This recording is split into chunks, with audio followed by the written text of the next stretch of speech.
Jérémie, chapitre 22. Ainsi parle l'Éternel. Descends dans la maison du roi de Juda et là prononce cette parole. Tu diras, écoute la parole de l'Éternel, roi de Juda, qui es assis sur le trône de David, toi, tes serviteurs et ton peuple, qui entrez par ses portes. Ainsi parle l'Éternel.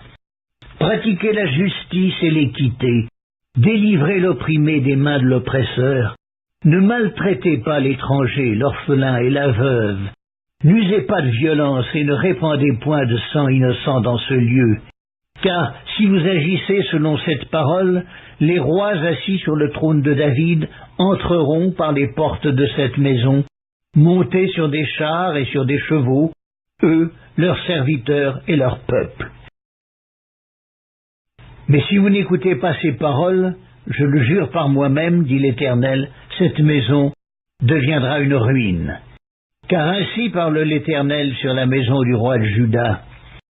Tu es pour moi comme Galaad, comme le sommet du Liban. Mais certes, je ferai de toi un désert, une ville sans habitants. Je prépare contre toi des destructeurs, chacun avec ses armes. Ils abattront tes plus beaux cèdres et ils les jetteront au feu. Des nations nombreuses passeront près de cette ville, et elles se diront l'une à l'autre, « Pourquoi l'Éternel a-t-il ainsi traité cette grande ville ?» Et l'on répondra, « Parce qu'ils ont abandonné l'alliance de l'Éternel leur Dieu, parce qu'ils se sont prosternés devant d'autres dieux et les ont servis. » Ne pleurez point celui qui est mort, et ne vous lamentez pas sur lui. Pleurez, pleurez celui qui s'en va, car il ne reviendra plus, il ne reverra plus le pays de sa naissance. Car ainsi parle l'Éternel sur Shallum, fils de Josias, roi de Juda, qui régnait à la place de Josias son père, et qui est sorti de ce lieu. Il n'y reviendra plus. Mais il mourra dans le lieu où on l'emmène captif, et il ne verra plus ce pays.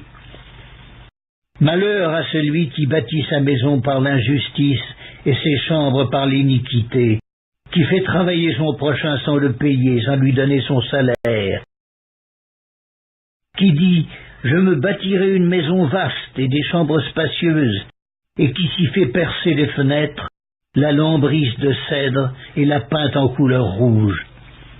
Est-ce que tu règnes parce que tu as de la passion pour le cèdre ? Ton père ne mangeait-il pas, ne buvait-il pas? Mais il pratiquait la justice et l'équité, et il fut heureux. Il jugeait la cause du pauvre et de l'indigent, et il fut heureux. N'est-ce pas là me connaître, dit l'Éternel? Mais tu n'as des yeux et un cœur que pour te livrer à la cupidité, pour répandre le sang innocent, et pour exercer la pression et la violence. C'est pourquoi, ainsi parle l'Éternel sur Joachim, fils de Josias, roi de Juda. On ne le pleurera pas en disant « Hélas, mon frère, hélas, ma sœur ».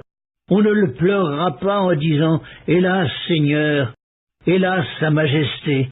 Il aura la sépulture d'un âne, il sera traîné et jeté hors des portes de Jérusalem. Monte sur le Liban et crie.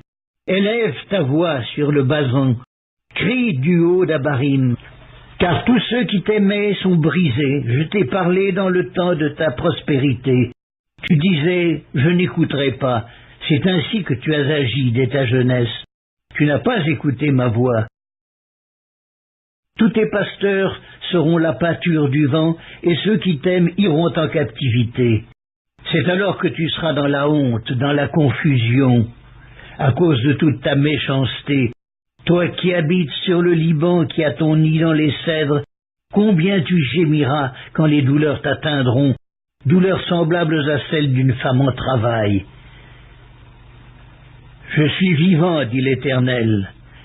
Quand Jéconia, fils de Joachim, roi de Juda, serait un anneau à ma main droite, je t'arracherai de là, je te livrerai entre les mains de ceux qui en veulent à ta vie, entre les mains de ceux devant qui tu trembles, entre les mains de Nebuchadnezzar, roi de Babylone, entre les mains des Chaldéens. Je te jetterai, toi et ta mère qui t'a enfanté, dans un autre pays où vous n'êtes pas nés, et là vous mourrez. Mais dans le pays où ils auront le désir de retourner, ils ne retourneront pas. Est-il donc un vase méprisé, brisé, ce Jéconia? Est-il un objet auquel on attache au gris? Pourquoi sont-ils jetés, lui et sa postérité, lancés dans un pays qu'ils ne connaissent pas? Terre, terre, terre, écoute la parole de l'Éternel. Ainsi parle l'Éternel.